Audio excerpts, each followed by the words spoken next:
Welcome to Sapphire'S Kitchen. Magluluto ako ngayon ng baked mussels.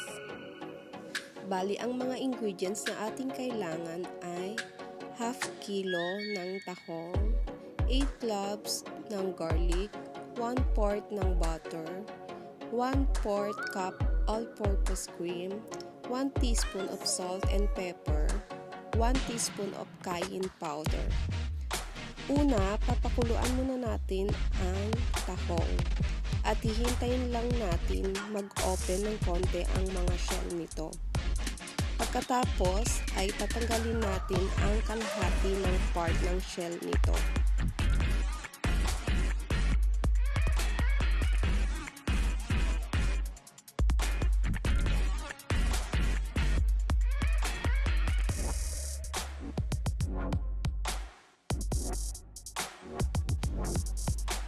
Ayan guys, bali natanggal na natin siya sa kalan. Tatanggalin natin yung isang part ng shell nito para pag ating binig ay maluwag yung space, saka hindi na natin kailangan kasi iyon. Bali, pag natanggal na natin lahat ng shell na ito, pwede na natin i-prepare ang ating kawali para mailuto na natin ang ating buttered garlic sauce na ilalagay natin na topping sa ating tahong. Bali, ayan na guys, inilagay ko na ang ating 1/4 na butter sa ating kawali. Hintayin lang nating matunaw ito. Pagkatapos ay ilagay na natin ang ating crushed garlic. Isaute natin ito, hintayin lang natin mag-color brown ang ating bawang. Pagkatas nating maluto ang ating bawang, pwede na natin ilagay ang ating all-purpose cream. Ang ating 1/4 na all-purpose cream.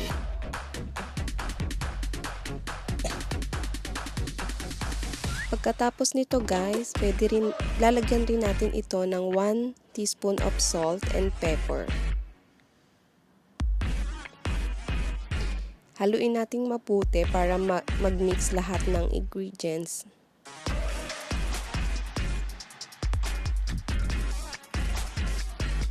Lalagyan din natin ito ng 1 teaspoon of cayenne powder para may konting spicy ang ating kinakain.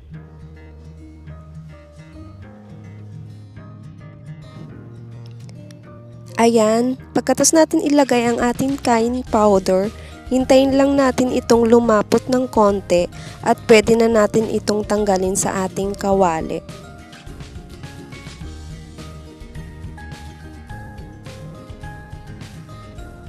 Bali, ito na yung sauce na ating naluto, buttered garlic sauce. Bali, ipe-prepare na natin ang ating tahong, ang sauce, pati ang baking tray na may parchment paper. 1/2 shredded cheese.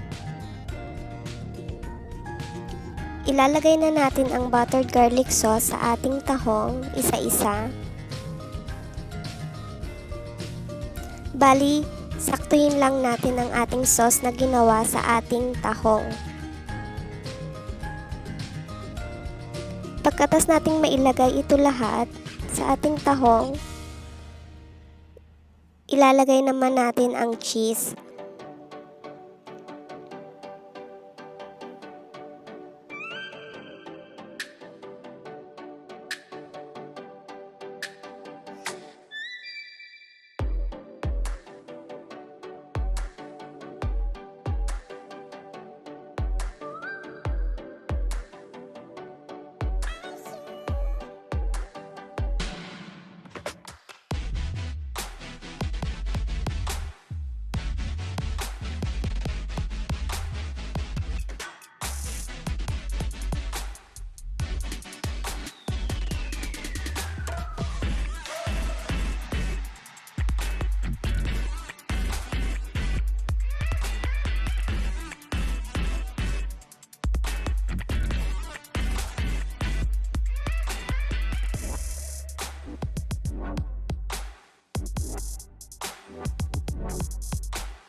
Ilalagay na natin ngayon ang ating shredded cheese sa tahong.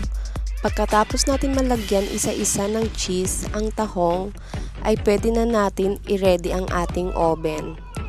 Bali, i-preheat muna natin siya. Pagkatapos ay iset natin ito sa 200 degree at 20 minutes.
Ito na ang ating baked mussels. Luto na siya.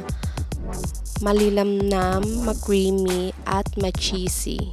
Siguradong mapaparami kayo sa kain ng kanin.